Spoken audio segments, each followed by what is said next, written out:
जी दोस्तों, अब हम इस वीडियो से अपने प्रोजेक्ट का आगाज़ करते हैं। और जब हम कोई प्रोजेक्ट बनाते हैं, कोई वेबसाइट बनाते हैं, तो उसका बाकायदा हमें जो है वो, अभी तक तो हमने एक एक पेज पे काम करा, लेकिन अब हम बाकायदा उसका प्रोफेशनल तरीका भी इसमें सीखते हैं कि किस तरीके से हम जो है अपने प्रोजेक्ट्स वगैरह बना सकते हैं, और प्रोफेशनल तरीके से किस तरीके से उनको मेंटेन करते हैं। तो उनको मेंटेन करने के लिए हमें फ़ोल्डर्स के अंदर काम करना होता है। तो सबसे पहले मैं एक फ़ोल्डर बनाता हूँ, ज़ू प्रोजेक्ट। ज़ू प्रोजेक्ट के नाम से एक फ़ोल्डर मैंने बनाया। अब इसके अंदर मुझे सीएसएस की फ़ाइलें भी रखनी हैं, उनको अलग फ़ोल्डर में रखूँगा। जावास्क्रिप्ट की फ़ाइलें होंगी कुछ स्लाइडर के लिए, उनको अलग फ़ोल्डर में रखूँगा। और बाकी तस्वीर होंगी, इमेजेस के लिए अलग फ़ोल्डर होगा। तो यहाँ पे मैं पहले एक फ़ोल्डर बनाता हूँ इमेज के नाम से। दूसरा फ़ोल्डर बनाता हूँ सीएसएस के नाम से, जिसके अंदर हमारी स्टाइल शीट होगी। और एक फ़ोल्डर बनाता हूँ जेएस यानी जावास्क्रिप्ट के नाम से।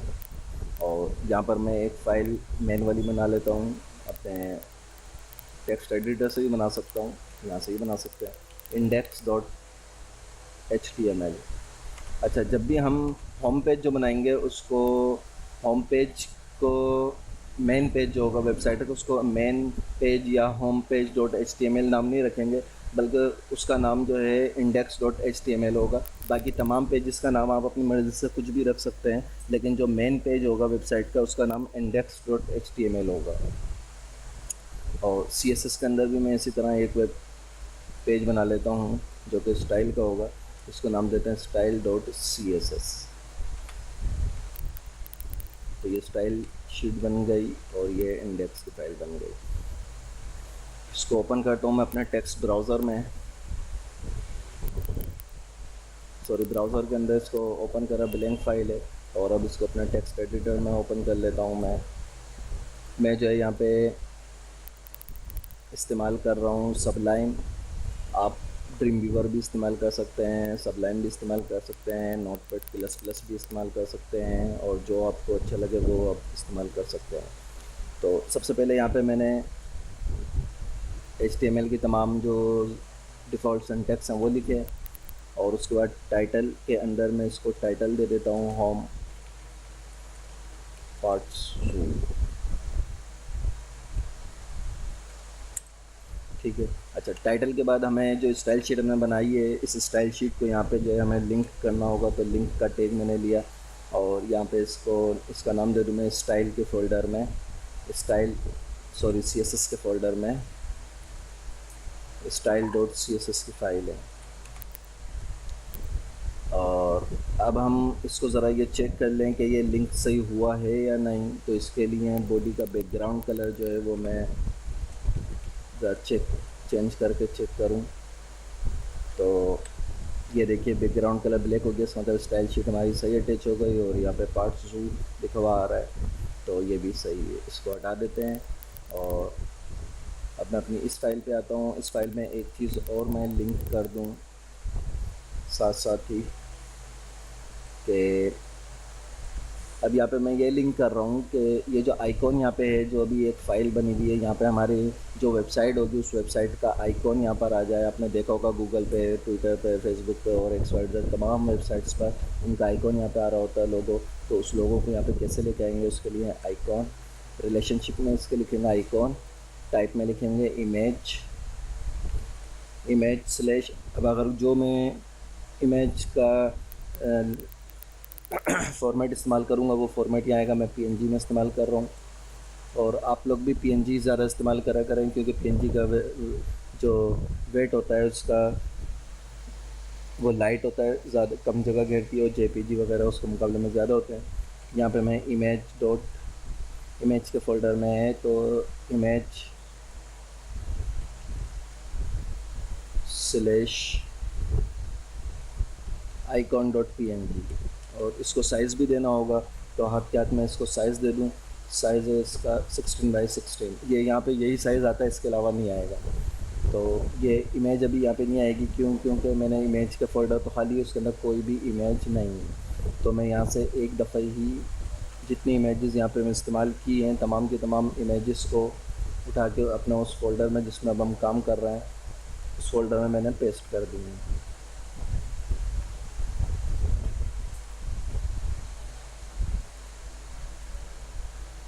तो ये देखिए आइकॉन यहाँ पर आ गया है, ठीक है। और मैंने अभी CSS की फ़ाइल सेव नहीं की, इस वजह से वो ब्लैक ही है। अब ये देखिए आइकॉन भी आ गया है, उसका नाम भी लिखा हुआ आ गया है। अब हम बॉडी टैग के अंदर आएंगे और बॉडी के अंदर सबसे पहले मैं एक डिव बनाता हूँ और उस डिव को जो है मैं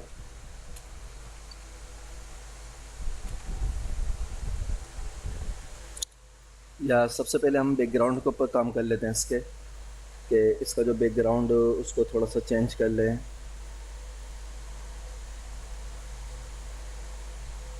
तो बैकग्राउंड को मैं पहले, जैसे मैंने आपको बताया था कि मैंने PhD के अंदर तमाम चीज़ें बनाई हुई हैं। तो बैकग्राउंड, जब भी आप कोई भी वेब पेज बनाएं, वेबसाइट बनाएं, तो उसका जो बॉडी है, बॉडी का मार्जिन और पैडिंग सबसे पहले इसको ज़ीरो कर दिया करें, या तो ऑटो पे रख दें या ज़ीरो कर दें। तो मैं यहाँ पे इसको मार्जिन ज़ीरो और ऑटो, ये दोनों तरफ दोनों कर रहे हैं। इसी तरह पैडिंग भी इसकी ज़ीरो और ऑटो, ये दोनों कर दें।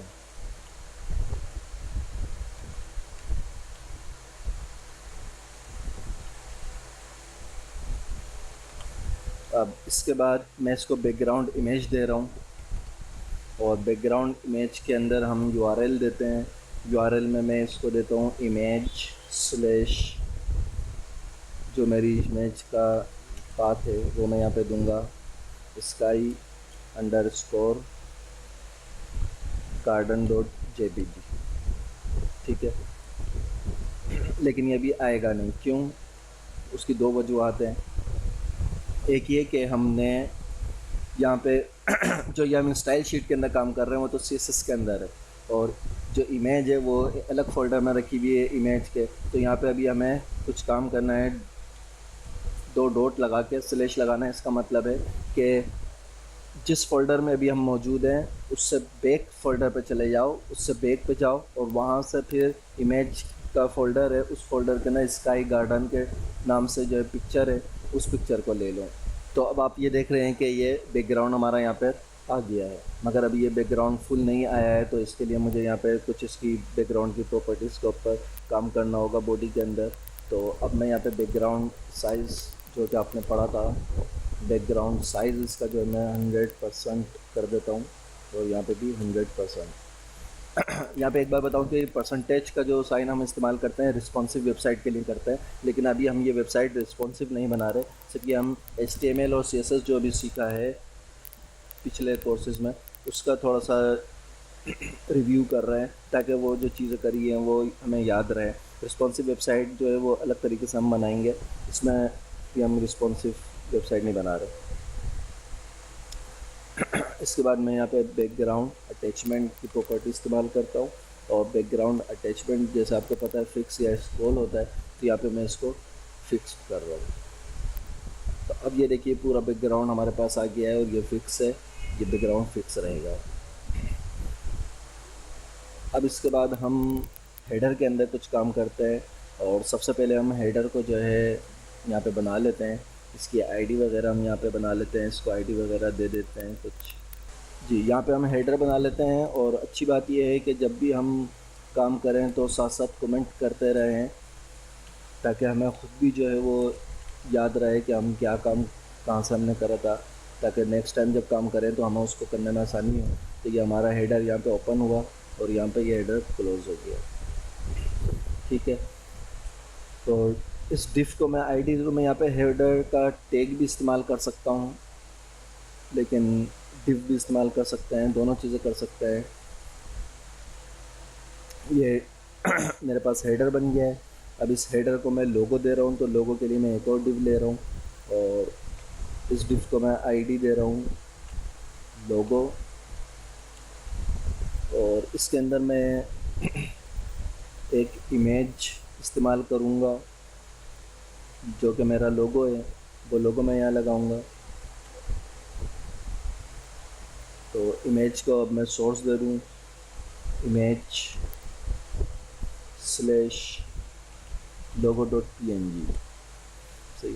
और इसको यहाँ पे नेम दे दें लोगो, और इसकी विड्थ और हाइट भी हम सेट कर सकते हैं। इसको आईडी भी दे दें लोगो।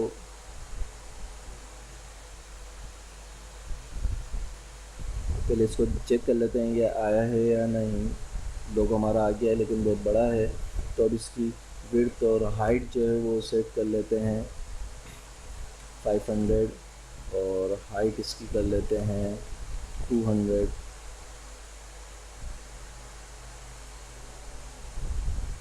वन 150 कर लेते हैं।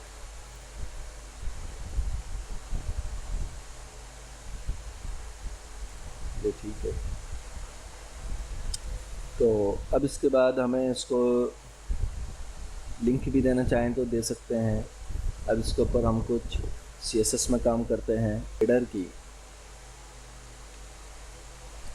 इस हेडर की आईडी को ऊपर हम कुछ काम करते हैं।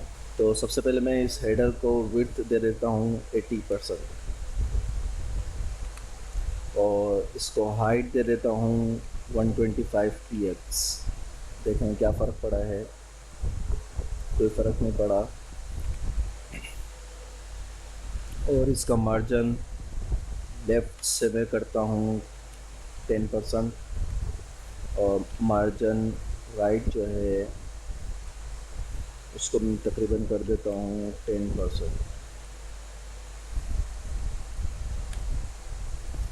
ठीक। और बैकग्राउंड इसका जो है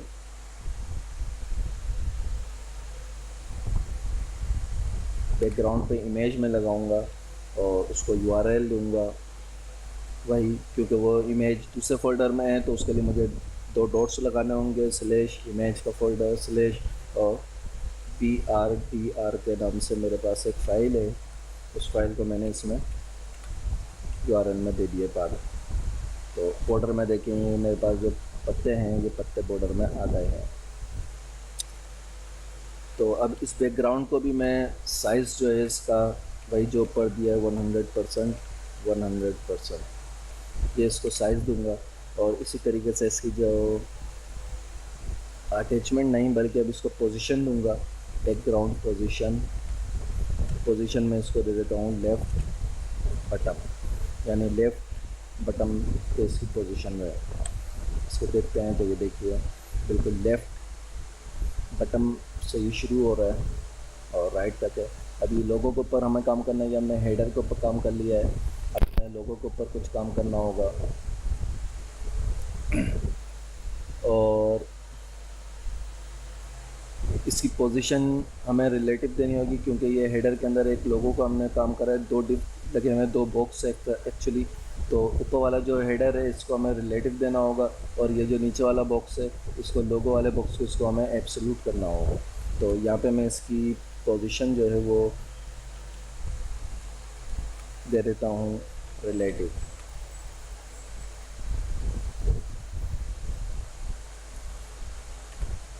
अब हमारे पास ये लोगो की आईडी है, लोगो की आईडी के ऊपर अब हम कुछ काम करते हैं। तो यहाँ पे लोगो की आईडी ले लेते हैं, और लोगो की आईडी में लोगो की विड्थ 500 तो हमने वहाँ पर रखी हुई है, यहाँ पे भी दे देते हैं 500 px, और हाइट इसकी जो है वो तकरीबन 200 px हमने रखी थी।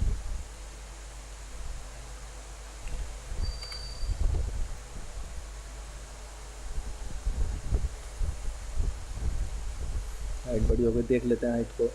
और उसकी पोजीशन हम जो है वो एब्सोल्यूट हमें रखनी होगी, क्योंकि इससे पहले वाले की पोजीशन हमने रिलेटिव रखी है। और राइट से इसको जो है वो हम 25% रखेंगे, और टॉप से हमें इसको रखना होगा -15 px। अब ज़रा इसको देखते हैं, तो ये देखिए बिल्कुल सेंटर में नहीं आया।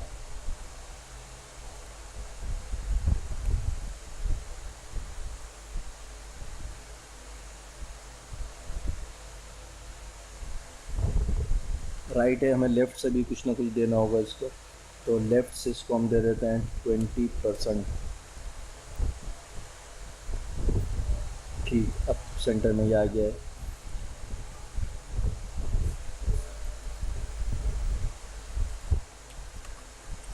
ठीक है, यहाँ तक कंप्लीट हो गया है।